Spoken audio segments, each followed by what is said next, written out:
Today we'll be talking about the 13 most haunted places in Australia, starting with the shipwreck, the Alkimos, off the coast of Western Australia.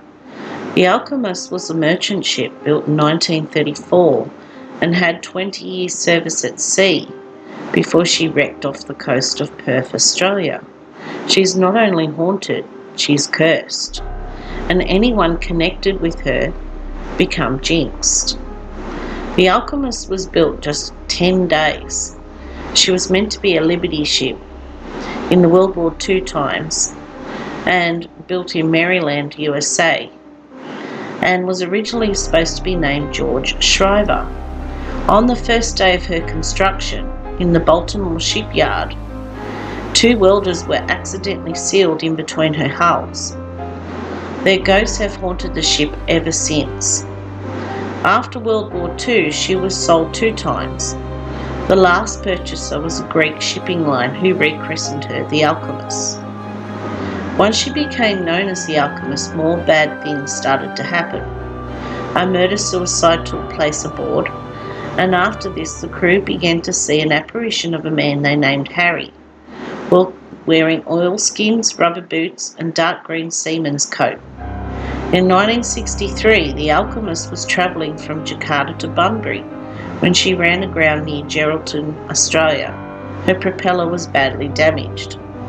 A decision was made to tow her to Fremantle, where temporary repairs could be done so she could be taken to a larger port.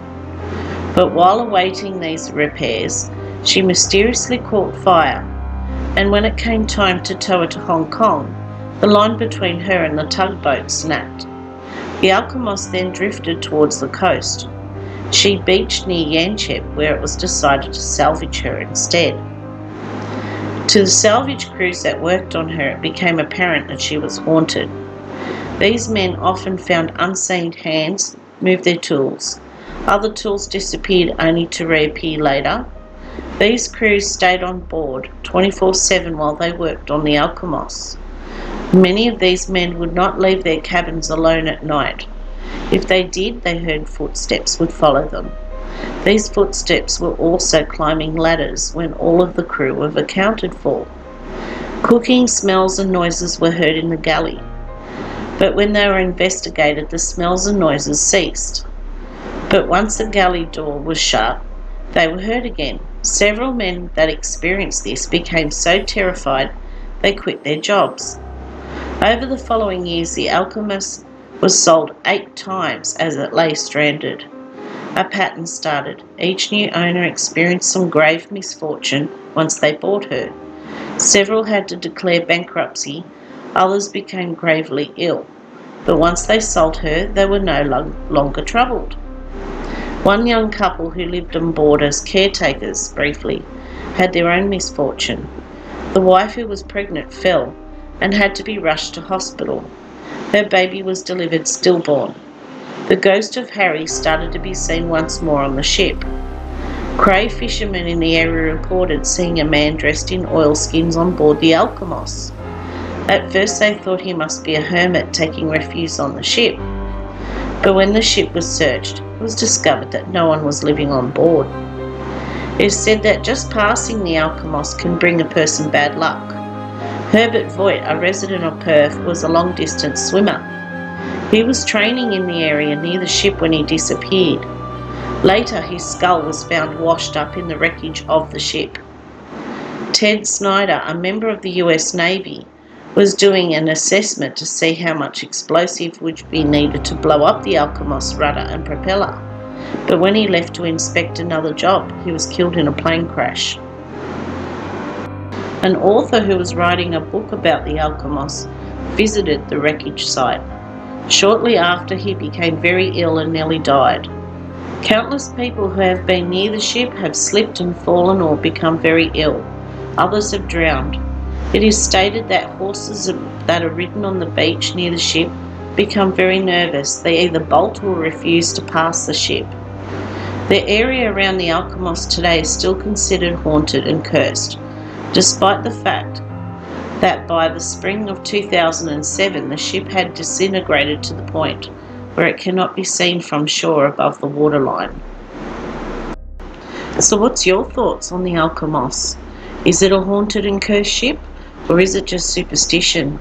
Let us know in the comments below. Number 2 is Beechworth Asylum in Victoria, Australia. Now, Beechworth is a decommissioned psychiatric hospital and one of the 3 largest ones in Victoria, which closed in 1995 after 128 years of operation. People feel foreboding when they enter the building, and there's plenty of stories told about the asylum and the ghosts. Many have spoken of the figure of a man who appears near the cellar, then completely vanishes within a second. Another one of a matron sharp who spent most of her life there has been spotted on more than one occasion, a grey hooded figure in period costumes. Doors swing open by themselves, and at other times mysterious screams are heard. Some say that at a glance out of the cottage windows around dusk may reveal an old man in a green jacket, maybe an old groundkeeper wandering around in the gardens. Also, a woman has been on occasion photographed standing at the window from which she is reputedly thrown by other inmates. Whether these tales are true or not, the entire place has a certain eeriness about it that'll send chills down your spine. Number 3 is Boggo Road Jail in Queensland, Australia. It is said to be reputedly haunted, and ghost stories have gone back to the 1930s. That the jail was haunted was something that rarely was mentioned outside its walls when it was in operation, as officers largely kept their experiences to themselves. Usually when they talked about such things, their mates would laugh it off or even ridicule them. Prison prankster Ron Darby, a veteran officer, loved nothing more to play jokes on new officers by running a sheet up a wall on the backtrack, as it was called, or on foggy nights ride a bike within a sheet over his head along the same section to rattle them.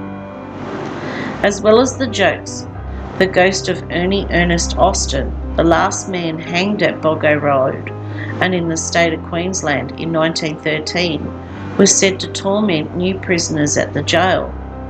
The story was passed down through the cell block sweepers and seems to have been told right through to the 1980s, making it one of Australia's longest told prison ghost tales.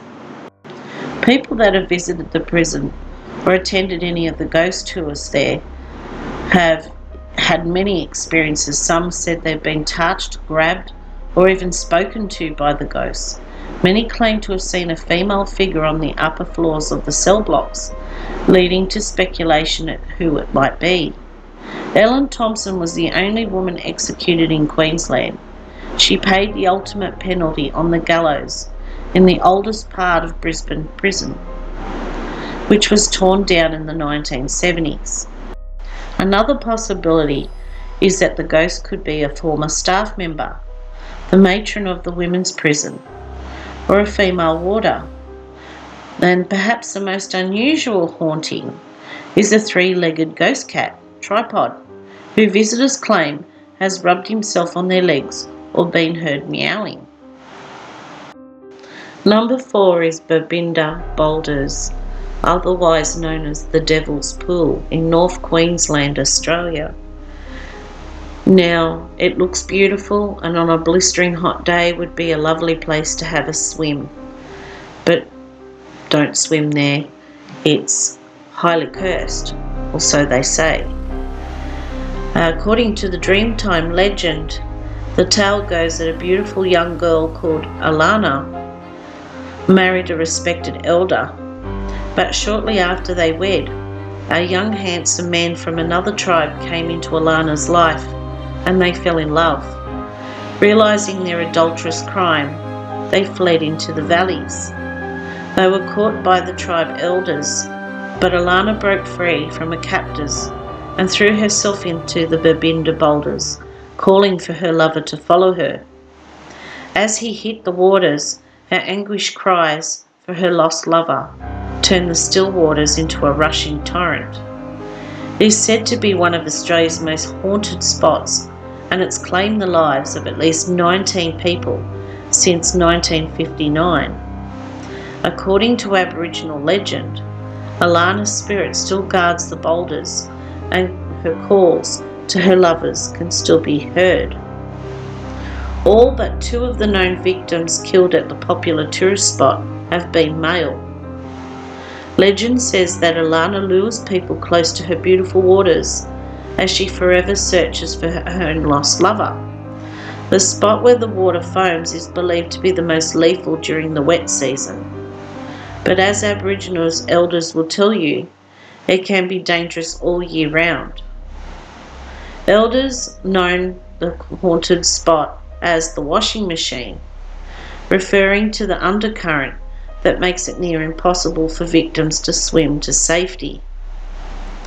Brisbane father Shannon Hoffman became the pool's 19th victim on October 19, 2020. His body was found 200 metres from where he went swimming. Just months earlier, in April 2020, Madison Tam, 18, went paddling in the pool and got sucked under the water into a chute that pulled her downstream to a depth of 8 metres. She failed to resurface. In 2008, Tasmanian man James Bennett was swimming in what his friends described as calm waters when he was suddenly pulled backwards by an invisible force towards rapids at the end of the pool. The 23-year-old reached for a branch, which snapped before his head went under. It was Bennett's death that finally made authorities declare this site a no-go zone. A sign was erected that reads, "This creek has claimed many lives. Wet rocks are extremely slippery. Beware of rapidly rising water levels. Do not swim in Main Creek downstream. Or this point. This track leads to lookouts only. For your own safety, keep to the walking track provided." And a last note for this story. One of the victims that drowned in the Devil's Pool, a Patrick McGann, his girlfriend photographed him the day before he went missing. That night, police took a photograph of the notorious death spot using infrared film. A story by Patrick's father said, "When it was developed, the sergeant took me quietly aside and showed it to me. Patrick's face could be clearly seen in the water, even down to the cigarette in his mouth. A priest told me there's a lot of things in life we'll never understand. This is one of them." What are your thoughts? Let us know in the comments below. The Fremantle Arts Centre in Western Australia is known to be widely haunted, and it's due to its past as a lunatic asylum. In 1864, it opened its doors for the very first time. The asylum, which was built by convicts, was created in the hopes of treating and caring for the mentally ill. But before long, the asylum became home to more than just mentally ill patients. Although Fremantle Lunatic Asylum was originally built to accommodate 50 people, it soon became the home for just about any social problem, including the elderly, alcoholism and prostitution. During the gold rush in the 1890s, the asylum was used to house miners suffering from the effects of opium smoking and even sunstroke. Upon entering the asylum, patients, who ranged from just 9 years old to the elderly, were essentially treated as prisoners. Incoming patients had their heads shaved and were given second-hand prison uniforms to wear as they were locked into the psychiatric hospital's guarded grounds. With no active therapy, patients would often live in the compound for decades on end without their condition improving.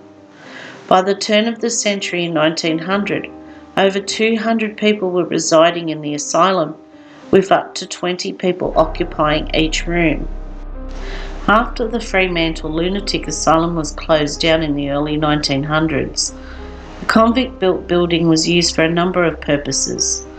Over the last few decades, it has served as a woman's home, a midwifery school, and the headquarters for the American Armed Services based in Western Australia during World War II. Finally, in 1973, the building was reopened as the Fremantle Arts Centre. Today, it's known widely as one of the most haunted places in Australia. Over the years, the building has been the source of many eerie encounters. During World War II, American soldiers would often hear whispering, banging and strange noises at night. Other visitors had reported the feeling of being kissed on the cheek by phantom lips. Unexplained cold spots, doors opening and closing on their own, and the sounds of crying and yelling have also been repeatedly reported, while the apparition of an elderly woman has been seen roaming around the building. The next story is a little bit strange, and you might think a poltergeist referred to as Humpty-Doo might be fun-loving and perhaps a little goofy. However, Humpty-Doo is an Australian slang term that means everything is being turned upside down, and fittingly, this is what happened in 1998, a true story of a house and its occupants were terrorised for 4 months by a poltergeist in Humpty-Doo. This story takes place in Australia in August 1997, when Jill Somerville and her partner Dave Clark moved into a new rental property at 90 McMinns Drive in Humpty-Doo, a town located near Darwin, Northern Territory. For months, the couple enjoyed their new home in relatively peace and harmony. However, this changed when in January 1998, a new family moved in with them, Andrew and Christy Argyus, along with their nearly 1-year-old daughter Jasmine, moved into the home. Shortly after they moved in, activities began. Objects like glass bottles, even knives would fly through the air with unseen force. Those in the home felt that the objects were directed at them and that they were under attack. In an oddly unique poltergeist moment, the couples witnessed gravel and seashells raining down from the ceiling. As time wore on, they believed the entity behind the attacks attempted to communicate with them by using Scrabble tiles to spell out words. The activity increased and scratches could be heard from inside the walls. Appliances were destroyed and stones and gravel seemed to rain from the ceiling or show up in piles, with no known source, Jill said. It completely freaked us out. It was like something was actually inside the walls right next to us. We couldn't sleep. We were crying. We had to leave the house, but we had nowhere else to go. Soon the media began to hear about the strange going on at the house, and rumours began to swirl. The couples decided to call a local priest, Father Stephen de Souza, for help. According to de Souza, as I walked away, one of the residents called Father. When he turned to respond, he saw that a knife had been in the kitchen counter, flying straight for him, and he felt he didn't have time to react. However, when it was just a few feet from him, the knife stopped, just as though it had hit something and fell at his feet. But this was not enough to calm the poltergeist, so Father Tom English, the parish priest, was called upon 4 times. He noticed that the behaviour of the poltergeist seemed to not follow the law of physics. He had no experience dealing with a poltergeist, so he blessed the home and spread holy water all around. On his last visit, the activity was overwhelming and he left a crucifix, Bible, and some vials of holy water for the residents. This offering seemed to only drive anger to the poltergeist. The crucifix was thrown throughout the house, and the container of holy water was thrown against the wall. The poltergeist kept the entire household up all night with incessant noises. Several other religious figures came to the home, but they only seemed to further aggravate the Humpty-Doo poltergeist. Words began to be spelled out in gravel or with Scrabble pieces. These words grew strange and even terrifying. Fire, skin, help, and Troy were amongst them.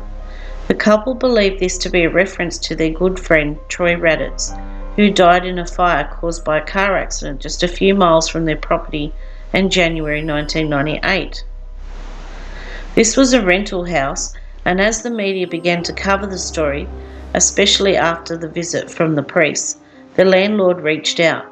He was shocked by the amount of damage and decided to take the couples to court to have them evicted. Oddly enough, The judge deemed that they could not be evicted as the damage to the property was caused by the poltergeist, which seemingly the judge believed in. Despite the stay of the eviction, the couples decided to move away from the home. Once the couples left the home, however, the landlord renovated and repaired the house, and no further hauntings have been reported. So what do you think? Could this be an elaborate hoax, or could it be true?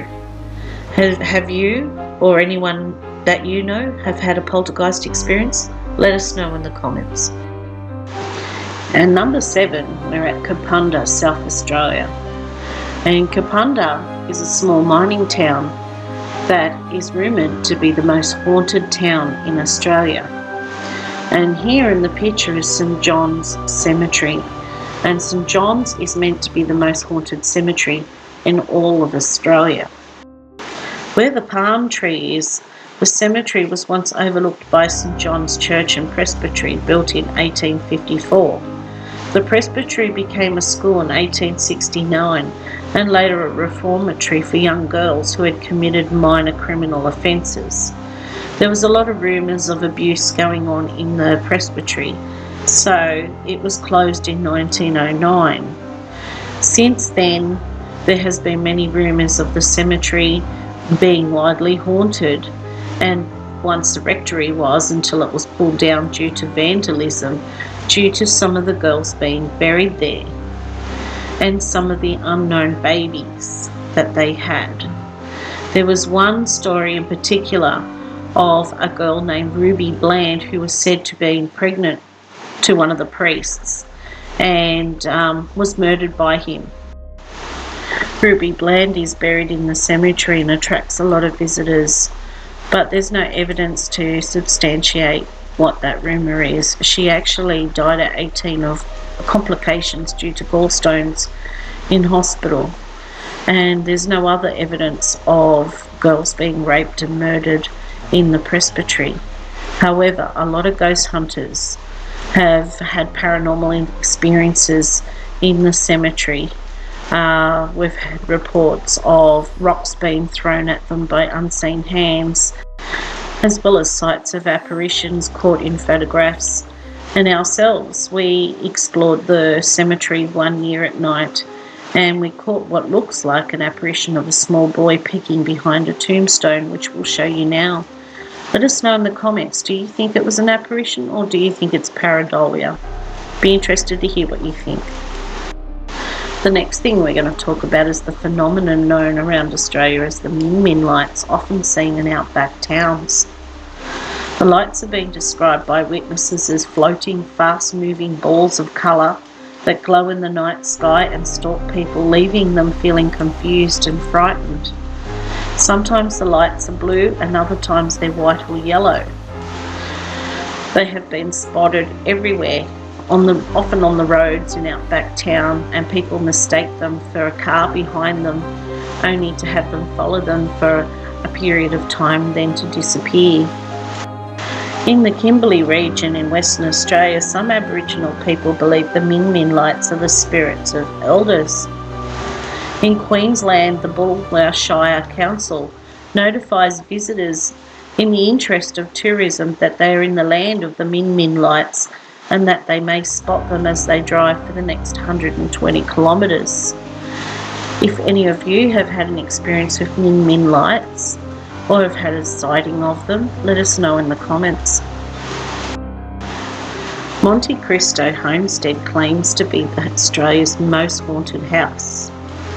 Perched on a hill overlooking Junee in the Riverina region of New South Wales, it certainly looks the part.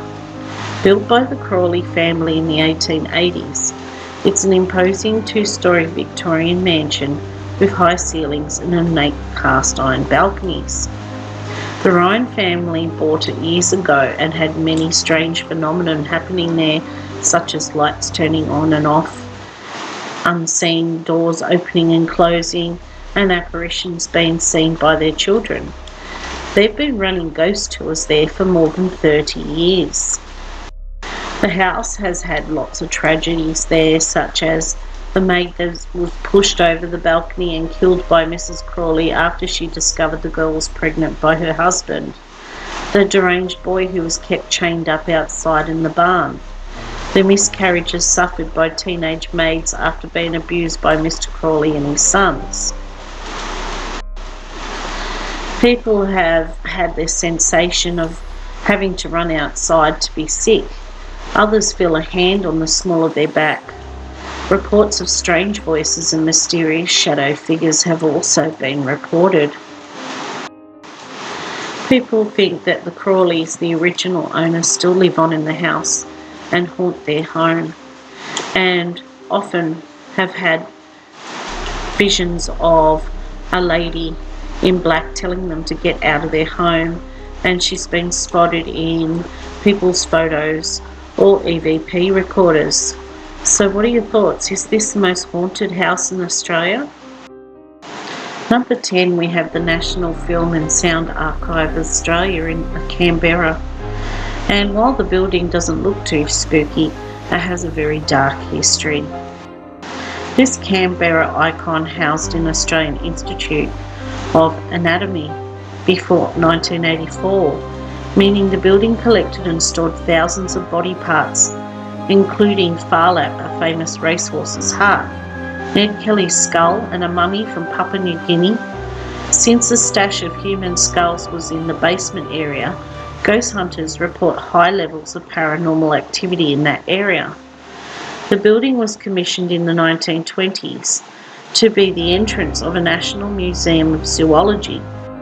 But not long after work started on the building, the Depression hit and the federal government's coffers ran dry. Soon it was used by the government for the Department of Health in the 1930s and the 1940s.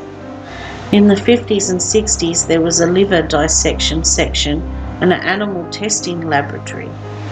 By the late 1970s, interest in the Institute of Anatomy was waning and the idea for a national museum was born. The Institute's collection formed the basis for the National Museum of Australia, and the building was left empty for a few years. In 1984, the National Film and Sound Archive was formed and moved into the building the following year. So one of the former exhibition halls that used to have human skeletons and animal skeletons now had displays of Australian films like Crocodile Dundee. One of the directors of the Institute, Mackenzie, after he died, had his ashes stored in the wall and has a plaque that reads Sur Momentum Requiem Circumspice, which translates as, if you're looking for a monument to me, you are within it. There has been a number of reported sightings of Mackenzie's ghost. There has been sightings of an outline of an elderly man dressed well, and he comes out of the wall near where his ashes are. He doesn't move much, and then he suddenly sucks back into where his ashes are behind the wall. Some ghost hunters stayed overnight years ago, and they claim their equipment went crazy. Most of the reports of spooky activity come from the staff that work there, when an employee worked there in the 1980s coming forward with an experience. In the Film and Sound Archive, it seems you don't need to be a true believer. You can be a skeptic or sitting on the fence to have an experience there. There just seems to be a higher than normal proportion there of really credible eyewitness seeing things they can't explain. If anyone's been in Canberra and been to this building, let us know if you've had a paranormal experience there in the comments. One of the most famous haunted places in Australia has to be Port Arthur, Tasmania. And Port Arthur has a long history. It began in 1830 as a timber station, and for the next 20 years it housed some of the most hardened criminals from England, along with petty convicts and repeat offenders from other prisons around Australia. It also housed the families of convicts, many of them young children. The harsh living conditions and the manual labour these convicts undertook meant that they often died young and under horrible circumstances, and many believe they haunt the historic site to this day. Thousands of people tour the Port Arthur historic site every year, and many of them report creepily similar experiences. Thousands of people that have attended the ghost tours have all reported something eerily similar. A lot of people have reported of seeing a blue lady who some believe is the ghost of a woman who was married to a Port Arthur accountant. The couple apparently lived in the penal colony during the 1800s. The woman had a pale dress from waist to ground. A figure of a youngish woman wearing a long blue-grey dress looking out the back door of a building. Legend is the woman and her baby died during childbirth, and so she keeps returning to that particular building day after day looking for her unborn child. Others have reported seeing a little girl who has fallen down the stairs at the commandant's house. I felt a little girl laying at the bottom of the stairs, one person said. She was laying in a pool of blood. Her right arm is broken. She is really scared. Thousands of people each year have recorded different stories such as this, and of children laughing and playing, and even sent in photos of what they have called as apparitions or faces in different parts of the penal colony. It's certainly a haunting place with lots of history. Another well-known haunted place in Australia is the Princess Theatre in Melbourne, Australia. And the Princess Theatre opened its doors in 1854 and is famous as Melbourne's home for international musical productions. As with many other great performance venues, the Princess plays host to its own resident ghost. The spirit of actor Frederick Federici has been haunting the theatre enthusiastically since 1888. Frederick Federici was Frederick Baker, but he went under the stage name of Frederick Federici. He came to Australia in the mid-1880s to perform various operas and operettas around the country, which is how he found his way to Melbourne and in a production of Faust at the Princess Theatre. The opening night was the 3rd of March 1888, and Frederick was playing the role of Mephistopheles. The play finishes with Mephistopheles and Faust descending into hell through a trapdoor in the stage. As Frederick went through the trapdoor, the audience is reported to have noticed that he was slumped over slightly. He had actually suffered a heart attack and died at that exact moment. For an actor, he had a very good sense of timing. The rest of the cast had no idea and went back out on stage for the curtain call to take their bows as usual. It wasn't until after they had left the stage it was discovered that dear old Fred had passed on. The spooky thing is that everyone at the performance, including the cast, swore that he had actually been there on stage for the curtain call, taking his bows with the rest of the cast.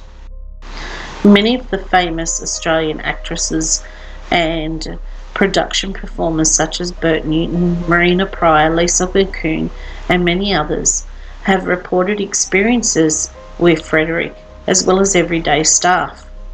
While this seems pretty creepy, he's not a threatening spirit.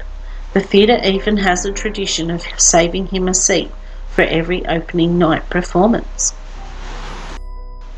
One of the most reputedly haunted places in Australia is the Sydney Quarantine Station, and it's also known as the Nth Qld Quarantine Station. It sits on the Manly Peninsula in the Sydney Harbour National Park.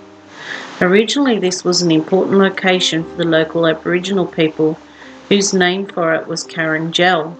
It was always an important ceremonial and teaching place for them. As European settlement grew and more ships arrived, including convict ships, it was decided that they needed some sort of quarantine to stop infectious diseases from spreading, especially cholera, which had become a pandemic in Europe. So in 1832, the quarantine station opened its doors and continued to function until 1984, making it the longest-running quarantine station in the country.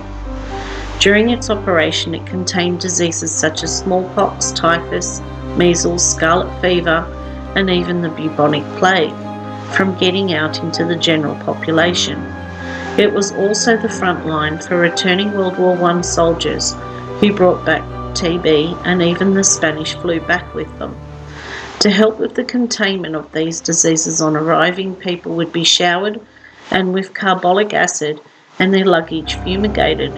The acid shower would have the effect that 2 or 3 days later, the top 2 layers of the skin would peel off like sunburn. It was thought that any bugs or disease just under the skin would be eliminated. The quarantine centre is reputedly one of the most haunted places in Australia, and it runs ghost tours 7 nights a week. People have had many different experiences, and reputedly experiences every day, from doors opening and closing, strange smells. Jason had even had an unusual experience of a large shadow creature. Many people have experienced different things in various buildings throughout the quarantine station, and you can now stay there overnight and experience some of the paranormal yourself. I do hope that you like this video of Australia's most haunted spots, and if you experienced anything paranormal yourself, I would love you to put it in the comments below. Thank you for watching.